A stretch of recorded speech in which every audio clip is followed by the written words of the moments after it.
असे कसे धक्के लागतात? मुद्दामून लागलेला आहे मी स्वतः नम्रपणे सांगतो तरी तुम्ही मी असताना हे करताय म्हणजे ही कुठे तुमची संस्कृती आहे पाहिजे ना. हा विधान भवनाच्या आत जायला यायला हे दुसऱ्यांदा घडलं. गेल्या अधिवेशनामध्ये सुद्धा घडलेलं, यावेळी सुद्धा घडलेलं. यांच्या सोबतचे बॉडीगार्ड हे लोक कोण आहे धक्का देणारे? उद्या आम्ही हात सोडले तर? त्यामुळे या सभागृहामध्ये आमदारांचा यथोचित मान हा राखला गेला पाहिजे. मी मुद्दामून नाही झालं मग आमच्या छातीवर बिल्ले लावलेत ना. हे बिल्ले कशाला लावतो आम्ही? जर कोणी आम्हाला ओळखत नसेल तर बाबा या आवारामध्ये आम्ही आमदार आहोत हे ओळखावं म्हणून आम्ही बिल्ले लावतो. म्हणजे काय मग काय आता उपसभापतींसाठी मग वेगळी बस काढा, त्यांच्यासाठी वेगळं विमान डायरेक्ट विधान भवनाच्या टेरेसवर उतरवा. हे दुसऱ्यांदा घडलं, पहिल्यांदा घडलं. मी काय बोललो नाही. यांच्यासोबत कोणी ओमणे गोमणे सोमणे येतात आणि आमदारांना धक्के देतात.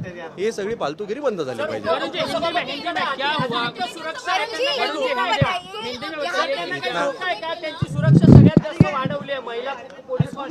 मला कोणाला सुरक्षा द्यायची कोणाला नाही सुरक्षा द्यायची हा काही माझा विषय नाही, तो सरकारचा विषय. माझं म्हणणं एवढं सरळ सोपं आहे की विधान भवनाच्या आवारात मेन गेट पासून ते विधान भवनांमध्ये आत येईपर्यंत हा जो मधला पॅसेज आहे, या पॅसेजमध्ये आमदार जर चालत असेल आणि आमदाराला कोण उपसभापती असतील किंवा अजून कोणाच्या सुरक्षा रक्षकांनी त्यांच्या कार्यकर्त्यांनी धक्काबुक्की करणं योग्य आहे का याचं आम्हाला उत्तर मिळावं. धक्काबुक्की वगैरे झाली नाही, हे दुसऱ्यांदा झालं. धक्काबुक्की वगैरे झाली नाही, एवढा काही झालं नाही मोठा विषय. नेमके तुमचे कॅमेरे होते म्हणून तुम्ही आज सगळे आता मला विचारायला आलात. एवढा काही मोठा विषय झाला नाही, फक्त ते दुसऱ्यांदा घडलं.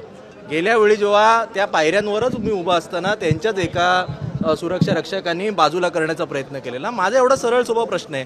आम्हाला ओळखत नाही बा, महाराष्ट्राच्या कानाकोपऱ्यातनं लोक येतात मी समजू शकतो, पण म्हणून आम्ही छातीवर बिल्ले लावतो ना. हे बिल्ले पाहून बाबा आमदारांना तुम्ही जायला जागा तर द्या, एवढं माझं म्हणणं आहे. हो गया